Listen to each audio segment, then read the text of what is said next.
A devoted husband from suburban Atlanta discovers his wife's secret affair with a Miami stripper, leading to a bloody confrontation that nearly destroys 3 lives. But 2 years later, an unexpected phone call reveals a shocking truth that changes everything and proves that sometimes the greatest tragedies can lead to the most profound transformations. David Rodriguez had built what everyone considered the perfect life.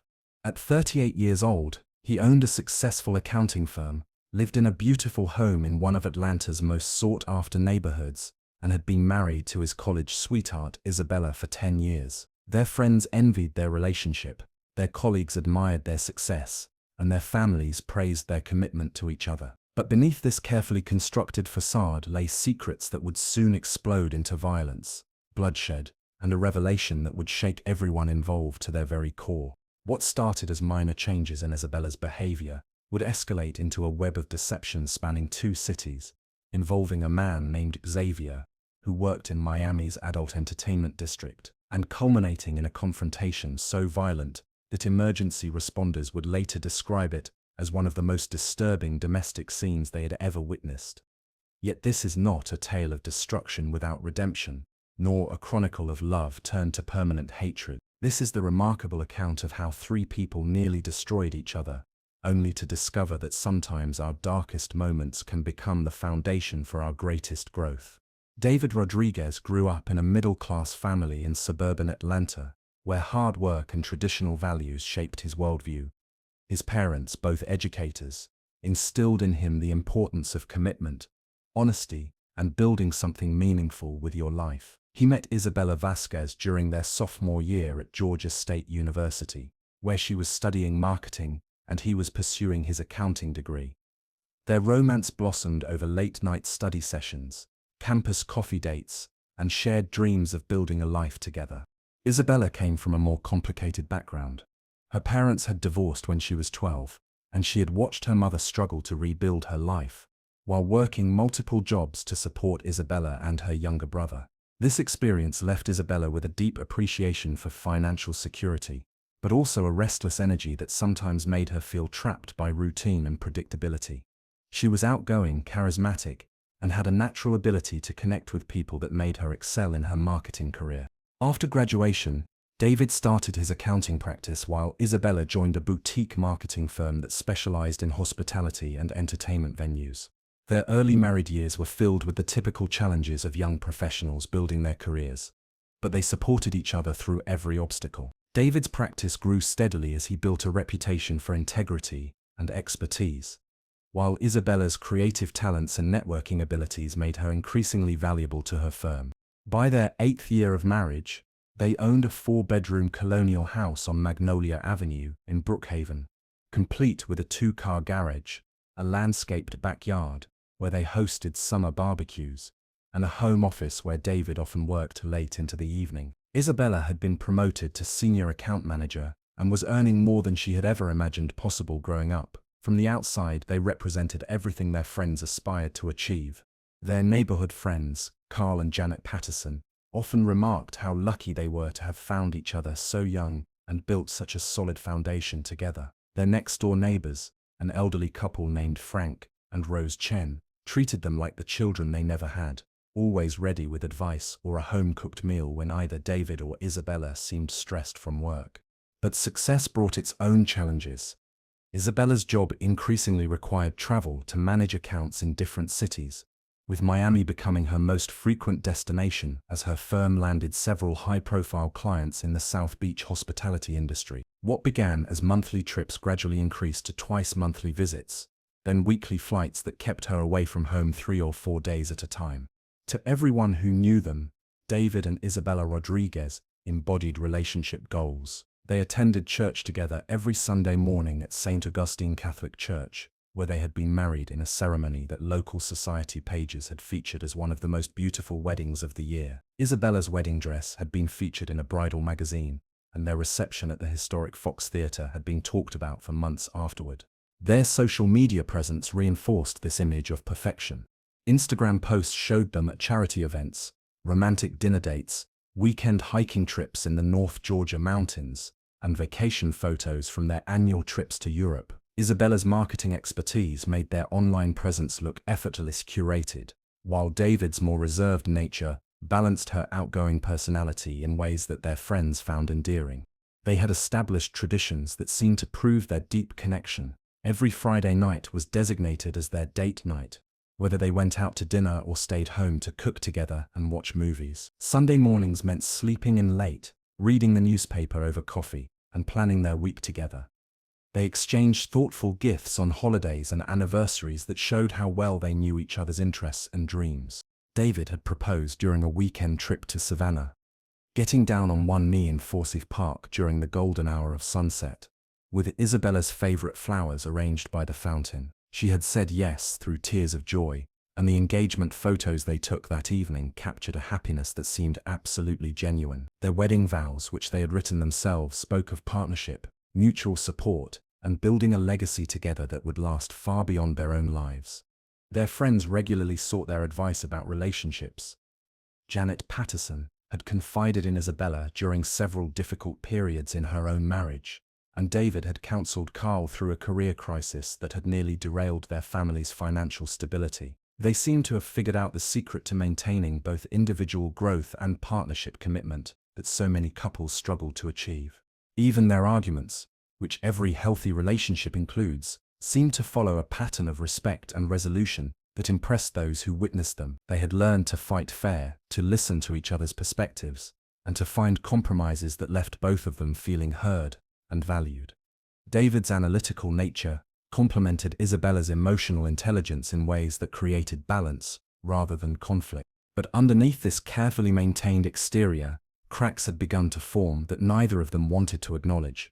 Isabella's increased travel schedule meant they spent less time together, making their Friday date nights feel more like obligations than celebrations. Their Sunday morning traditions became hurried affairs as Isabella often needed to catch flights or prepare for Monday morning presentations. The easy intimacy they had once shared began to feel forced, as if they were performing their happiness rather than living it. David found himself working later hours partly because the house felt empty when Isabella was traveling, but also because staying busy helped him avoid thinking about the subtle changes he was noticing in his wife. Isabella seemed more energetic after her Miami trips, but also more distant, as if part of her mind remained elsewhere even when her body was home in Atlanta. Isabella's first encounter with the world, that would ultimately destroy her marriage, happened during what should have been a routine business dinner in Miami Beach. Her firm had landed a contract with several upscale hotels and nightclubs in the South Beach area, and she was tasked with developing marketing strategies that would appeal to both tourists and locals. The work required her to experience these venues firsthand, to understand their atmosphere and clientele in ways that could not be captured through spreadsheets and demographic reports. Ocean Drive pulsed with energy that felt completely different from Atlanta's more conservative business environment. The hotel she was marketing catered to a clientele that valued excitement, luxury, and experiences that pushed boundaries. Her job required her to spend evenings in these establishments, observing customer behavior and identifying opportunities for her clients to distinguish themselves in an intensely competitive market. It was during one of these research visits to her upscale gentlemen's club called Platinum Paradise that Isabella first met Xavier Montenegro. She had been sitting at the bar, notebook discreetly hidden in her purse, observing the interaction between staff and customers when he approached her table. Unlike the other entertainers in the club, Xavier carried himself with a confidence that seemed less performative and more genuine. He was 26 years old, originally from Cuba, and had been working in Miami's entertainment industry for 3 years, while pursuing a degree in business administration at Florida International University. Their initial conversation was professional. Xavier recognized that Isabella was not a typical customer and correctly guessed that she was connected to the business side of the industry. When she explained her role in marketing and promotion, he offered insights about customer preferences and industry trends that impressed her with their sophistication and accuracy. He understood the business dynamics of his workplace in ways that went far beyond simply performing his job duties. Xavier had immigrated to the United States with his family when he was 15 years old.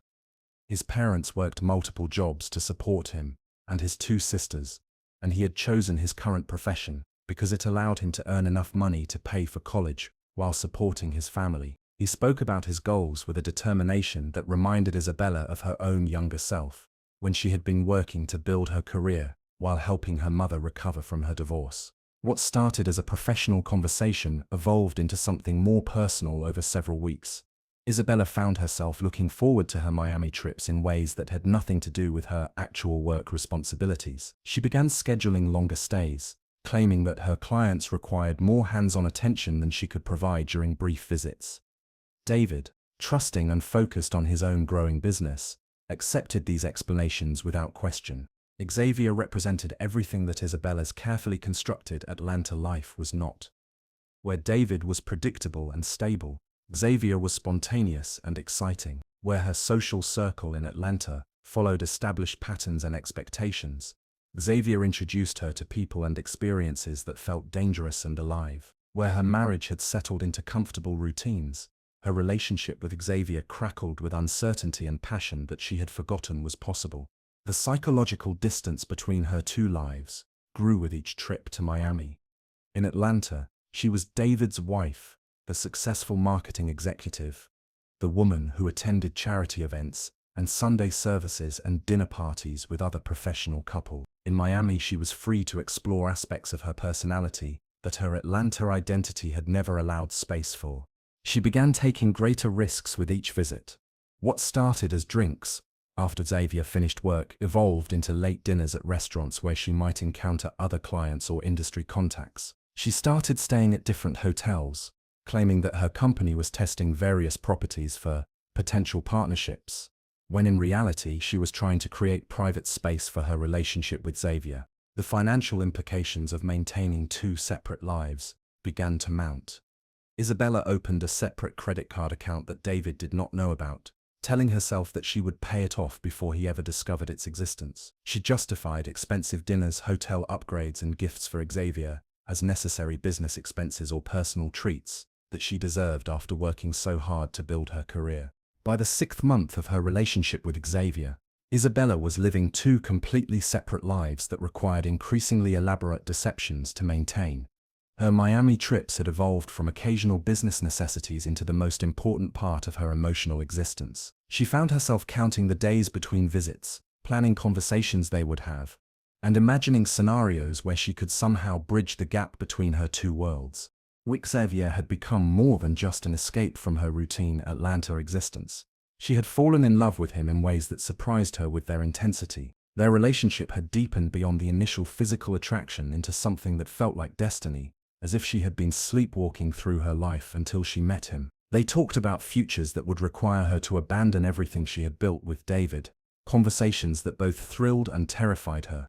The financial cost of maintaining her double life had escalated beyond what she could easily hide.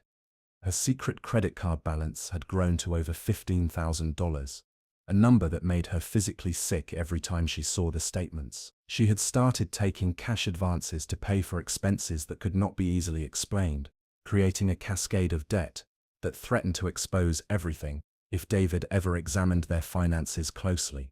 Xavier had quit his job at Platinum Paradise and was working toward finishing his business degree, with Isabella secretly providing financial support that she told herself was an investment in their future together. She had convinced herself that once he graduated and found legitimate work, they could figure out how to build a life together that would not require her to deceive anyone.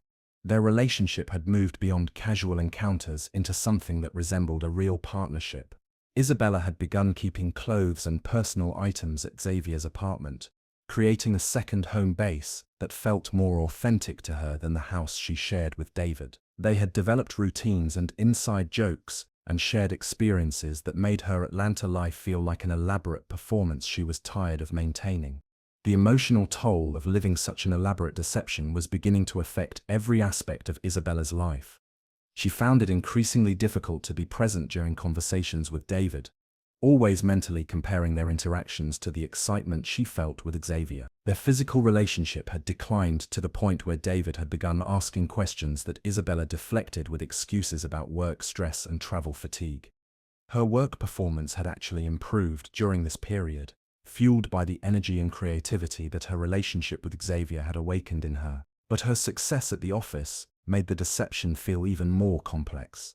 as if she was lying not just to David, but to everyone, who praised her dedication and results. She had become expert at compartmentalizing her emotions, presenting different versions of herself depending on which life she was inhabiting at any given moment.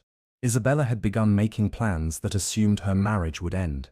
She researched divorce lawyers, calculated what her financial situation would look like if she had to split assets with David, and fantasized about moving to Miami permanently to start fresh with Xavier. These plans felt both exciting and devastating, representing freedom, but also the destruction of everything she had worked to build over the past decade. The psychological pressure of maintaining such elaborate deceptions was beginning to manifest in physical symptoms. Isabella was losing weight, having trouble sleeping, and experiencing anxiety attacks that she attributed to work stress when David expressed concern. She had started seeing a therapist in Miami, paying cash to avoid any possibility that David might discover the appointments through their insurance records. Xavier, meanwhile, was growing impatient with the limitations their relationship imposed. He wanted to meet her friends, to be part of her public life, to build something together that did not require constant secrecy and careful planning. He had begun pressuring Isabella to make a decision about her marriage, pointing out that their relationship could not continue indefinitely in its current form without causing damage to everyone involved. David's first concrete evidence that something was fundamentally wrong came through the most mundane of circumstances. While organizing their shared home office for tax preparation, he discovered credit card statements for an account he had never seen before. The billing address was their home, but the account was in Isabella's name only, with a credit limit and balance that made his hands shake as he read through months of charges. The purchases painted a picture that destroyed his understanding of their life together. Expensive restaurants in Miami that she had never mentioned visiting, hotel charges that did not match the properties where her company typically arranged accommodations, retail purchases from stores that sold men's clothing and accessories, cash advances that totaled more than their monthly mortgage payment. The dates of these transactions corresponded perfectly with Isabella's business trips, creating a timeline that left no room for innocent explanations.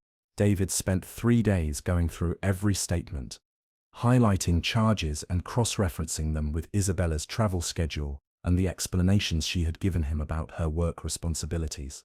The evidence was overwhelming and undeniable, but he found himself hoping desperately that there might be some other explanation that would preserve his faith in their marriage. He considered confronting Isabella immediately, but decided instead to conduct his own investigation. Using skills he had developed as an accountant, David began tracking patterns in Isabella's behavior and expenses that painted an increasingly clear picture of deception. He noticed that her phone was always face down when she was home, that she had become protective of her laptop in ways she had never been before, and that she seemed to receive text messages at odd hours that she would read quickly and delete. David hired a private investigator named Michael Torres, a decision that felt like betraying everything he believed about marriage and trust, but seemed necessary to understand the full scope of what he was dealing with. Torres was a former police detective who specialized in infidelity cases, and he approached David's situation with professional compassion that made the process slightly less humiliating. The investigation confirmed David's worst fears within 2 weeks. Torres provided photographs of Isabella and Xavier together in Miami, documentation of their relationship that left no room for misinterpretation. The images showed them behaving like a couple in love, holding hands while walking on the beach, kissing outside restaurants, entering and leaving Xavier's apartment together. The visual evidence was devastating, but also somehow liberating, as it ended the uncertainty that had been consuming David's mental and emotional energy. Torres also provided background information about Xavier that complicated David's understanding of the situation. Rather than being simply a predator who had targeted a married woman, Xavier appeared to be genuinely involved in the relationship. He was supporting his family, working toward legitimate career goals, and seemed to care about Isabella in ways that went beyond financial or physical attraction. This information made David's anger more complex, as it became clear that Isabella had not simply been deceived, but had chosen to pursue a relationship that threatened everything they had built together. The final piece of evidence came from Isabella herself, through a phone conversation that David accidentally overheard while she was packing for another Miami trip. She was making plans with Xavier that assumed a future together, discussing timeline for leaving Atlanta and starting fresh in Miami. Her voice carried excitement and affection that David had not heard directed toward him in months, making it clear that this was not simply an affair, but a relationship that had replaced their marriage in Isabella's heart and mind. David realized that confronting Isabella privately would likely result in more lies and manipulation. He decided instead to travel to Miami himself, to witness their relationship firsthand, and confront both Isabella and Xavier together. This decision was driven partly by a need for complete truth, but also by anger and hurt that demanded more dramatic resolution than a quiet conversation in their Atlanta home could provide. David's flight to Miami landed on a Thursday evening in November, exactly 3 months after he had first discovered the secret credit card statements. He had spent those months planning this confrontation while maintaining a facade of normalcy that had nearly destroyed his mental health. Isabella believed he was attending a continuing education conference in Birmingham, an alibi that would give him the freedom to execute his plan without arousing suspicion. He checked into a hotel 6 blocks from Xavier's apartment building, a location chosen after weeks of studying the photographs and surveillance reports that Torres had provided. David had never considered himself capable of violence, but the months of deception and planning had awakened something in him that felt dangerous and unpredictable. He carried with him a baseball bat that he had purchased specifically for this confrontation, telling himself that it was only meant to intimidate, but knowing that his intentions went deeper than mere threats. Isabella was scheduled to arrive in Miami on Friday morning for what she had told David was a weekend strategy session with her most important client. In reality, she was planning a romantic weekend with Xavier that would include discussions about their future together and possibly the end of her marriage. She had been working up the courage to ask David for a divorce, but the conversation never seemed to find the right moment or circumstances. David positioned himself in the parking lot of Xavier's apartment complex at 7 in the morning on Friday, knowing from Torres's surveillance that Isabella typically arrived around 8 o'clock. The November heat was already oppressive despite the early hour, and David found himself sweating through his shirt as he waited in his rental car. The baseball bat lay across his lap, its weight both comforting and terrifying, as he rehearsed the confrontation that would finally bring months of deception into the open. Isabella's taxi arrived at 8:15, and David watched through his windshield as she paid the driver and walked toward the building entrance with the confident stride of someone who belonged there. She was wearing a dress that David had never seen before, something that looked expensive and sophisticated in ways that suggested she had purchased it specifically for Xavier rather than for any business meeting. The sight of his wife of 10 years approaching another man's apartment dressed to seduce him triggered rage that David had not known he was capable of feeling. He waited 10 minutes before following her into the building, giving Isabella and Xavier enough time to settle into whatever routine they had established during their months together. The building had security measures that should have prevented David from accessing the upper floors, but a delivery person leaving through the main entrance provided an opportunity for him to slip inside without being detected. Xavier's apartment was on the 4th floor, and David climbed the stairs slowly, trying to control his breathing and maintain focus on what he planned to accomplish. Outside apartment 407, he could hear voices and laughter that confirmed Isabella and Xavier were both inside. The sound of his wife's happiness in another man's home nearly overwhelmed David's ability to continue with his plan, but he forced himself to raise his hand and pound on the door with enough force to rattle the frame. The apartment fell silent immediately. David could hear whispered conversation and movement inside, but no one came to the door. He pounded again, harder this time, and called out Xavier's name in a voice that carried all the anger and hurt he had been suppressing for months. The door opened slowly to reveal Xavier wearing only shorts, his expression shifting from confusion to recognition to alarm as he processed David's identity and the baseball bat in his hands. Isabella appeared behind Xavier, wrapped in a bathrobe that clearly belonged to him, her face pale with shock and terror. The three of them stared at each other for several seconds that felt like hours, each trying to process a situation that none of them had fully prepared for despite months of deception and planning. David pushed past Xavier into the apartment, raising the baseball bat above his head in a motion that was meant to intimidate, but quickly escalated beyond his control. Xavier moved to protect Isabella, grabbing for the bat, and the two men became locked in a struggle that quickly turned violent. Isabella screamed and tried to separate them, but her intervention only intensified the chaos, as all three bodies collided in the small living room space. The baseball bat connected with Xavier's shoulder, producing a crack that was audible throughout the apartment. Xavier fell backward into a glass coffee table that shattered under his weight, sending fragments across the floor and causing cuts that began bleeding immediately. Isabella rushed to help Xavier, slipping on the broken glass and cutting her hands and knees deeply enough to leave bloodstains on the carpet.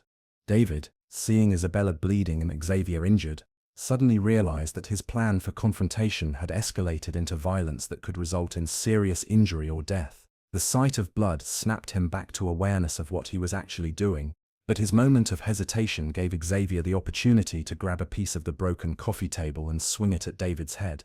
The glass connected with David's temple, opening a gash that began bleeding profusely and temporarily blurred his vision.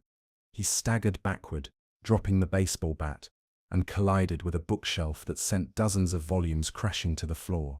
Xavier tried to stand but collapsed again due to his shoulder injury, while Isabella attempted to reach her phone to call for help despite her own injuries. The apartment looked like a crime scene. Blood from all three participants stained the carpet, furniture, and walls. Broken glass covered most of the floor space. The sounds of their struggle had alerted neighbors, who were pounding on the door and threatening to call police if the disturbance did not stop immediately. Isabella managed to call 911 from Xavier's phone, reporting that there had been an accident and requesting ambulances for multiple injured people. She did not mention the underlying circumstances that had led to the violence, focusing only on the immediate medical needs that were apparent to everyone in the room. The paramedics arrived within 6 minutes of Isabella's call, followed closely by Miami-Dade police officers, who immediately secured the scene and began interviewing witnesses. The apartment building's other residents had called in reports of screaming, breaking glass, and what sounded like a violent domestic dispute, creating a situation that required both medical and legal intervention. David was transported to Jackson Memorial Hospital with a head injury that required 12 stitches and observation for possible concussion.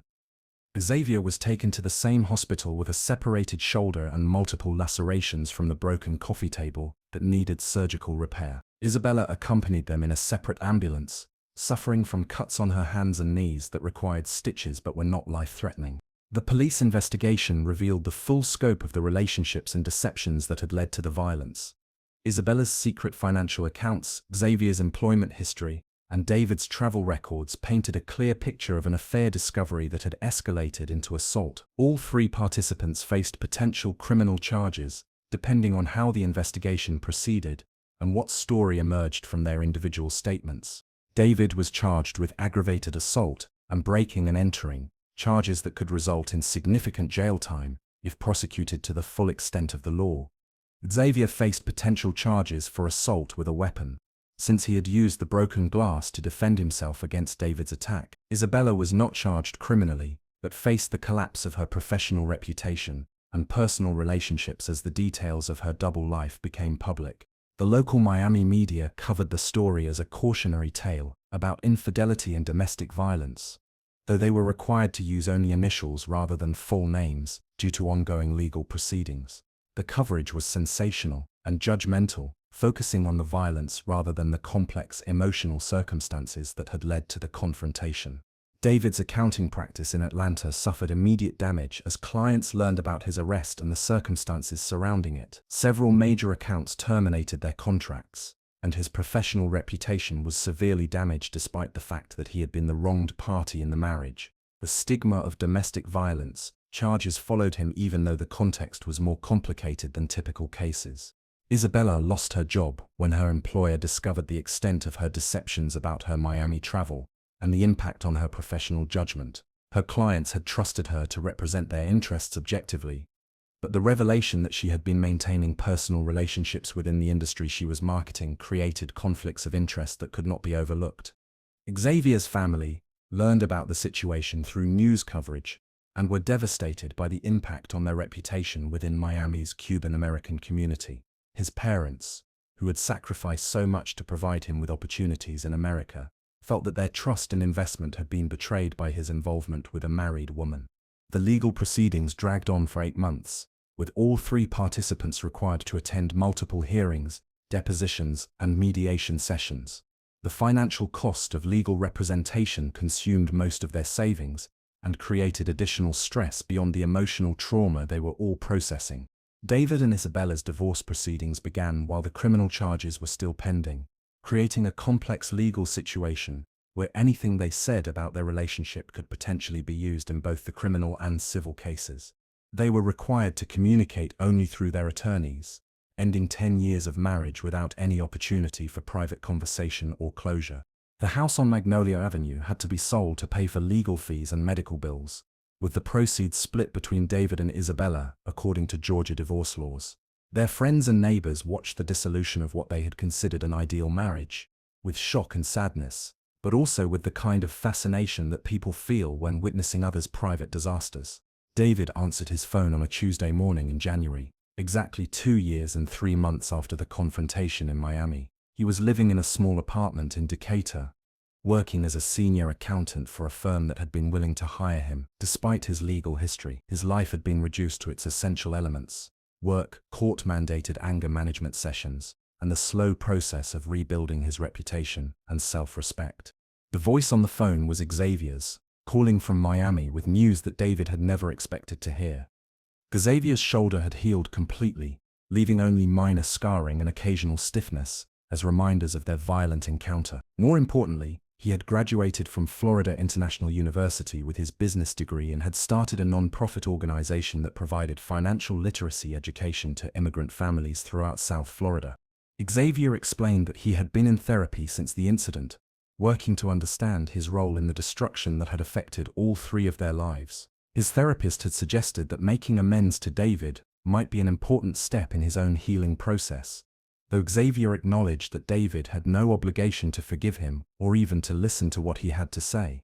The conversation lasted over an hour, with both men sharing what they had learned about themselves during the 2 years since their lives had intersected so violently.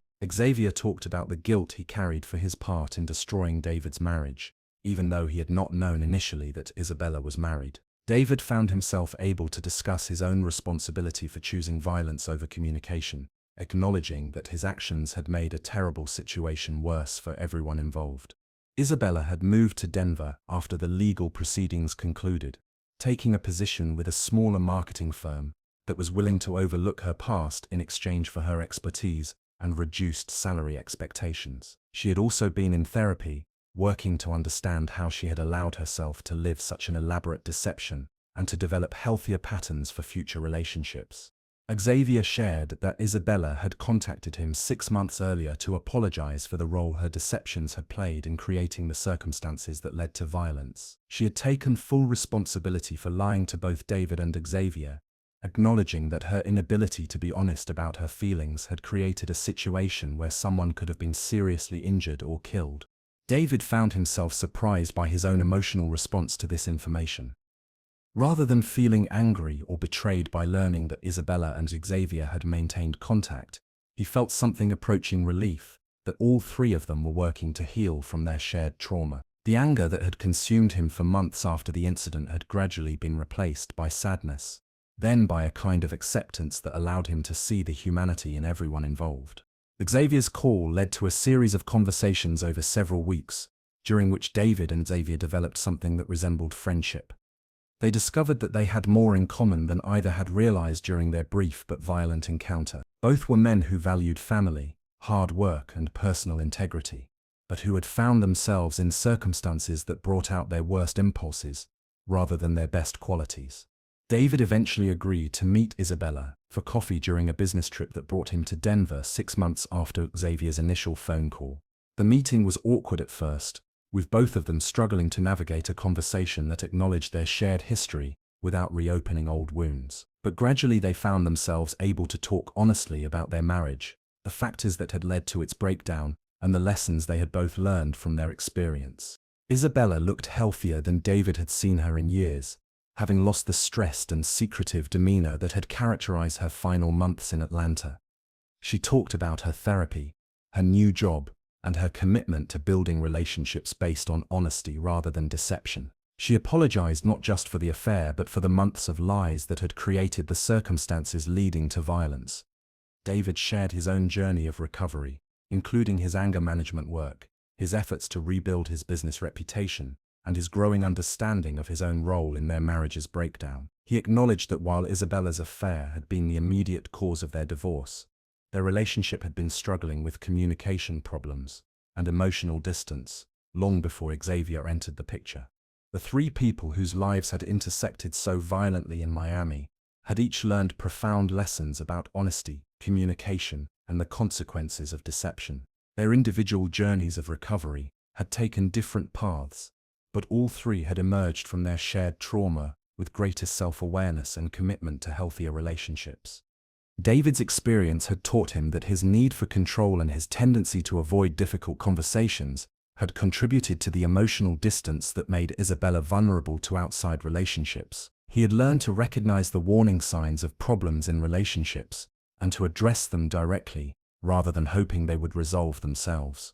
His anger management work had given him tools for processing difficult emotions without resorting to violence or manipulation.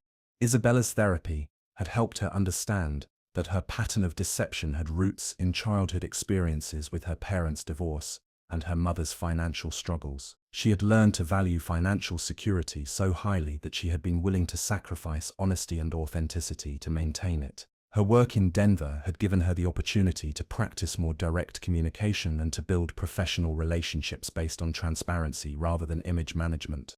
Xavier's nonprofit work had become his way of giving back to his community while processing his own guilt about the role he had played in disrupting David and Isabella's marriage.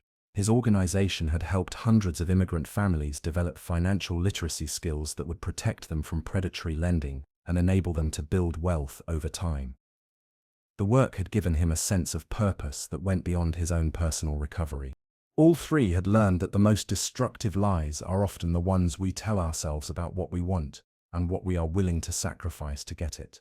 Isabella had convinced herself that she could maintain two separate lives without consequences. David had convinced himself that ignoring problems in his marriage would make them disappear. Xavier had convinced himself that he could pursue a relationship with a married woman without causing harm to others. Their story had become a cautionary tale within their respective communities, but also a source of hope for others struggling with similar challenges. David had begun speaking at men's groups about the importance of addressing relationship problems directly, rather than allowing resentment to build. Isabella had shared her experience with women's organizations as a warning about the costs of living authentically. Xavier's work with immigrant families had created opportunities for him to discuss the importance of building relationships based on shared values, rather than excitement or escape. The physical scars from their confrontation had healed, but the emotional growth that had resulted from their shared trauma had become a permanent part of who they were. None of them would have chosen to go through such a painful experience, but all three acknowledged that they had become better people as a result of being forced to confront their own capacity for self-deception and harm. Their story demonstrates that even the most destructive situations can become catalysts for positive change when people are willing to take responsibility for their actions and commit to personal growth. The blood that had been shed in Xavier's Miami apartment had represented the death of their old patterns of thinking and behaving, making space for healthier approaches to relationships and conflict resolution. Most importantly, their experience had taught them that redemption is possible even after the most serious mistakes, but only when accompanied by genuine accountability, sustained effort to change destructive patterns, and commitment to making amends for harm caused to others. The transformation that all three had undergone proved that people are capable of growth even in the aftermath of their worst moments. The Rodriguez case reminds us that beneath every headline about domestic violence or infidelity lies a complex human story involving people who made terrible choices but retained the capacity for growth and redemption. Their journey from violence to healing offers hope for anyone struggling with relationship challenges, anger management issues, or the consequences of their own poor decisions. If this account has resonated with your own experiences or challenges, remember that help is available and transformation is possible. The patterns that lead to deception and violence can be changed with proper support and commitment to personal growth. What stories from your own community have taught you the most about forgiveness and second chances?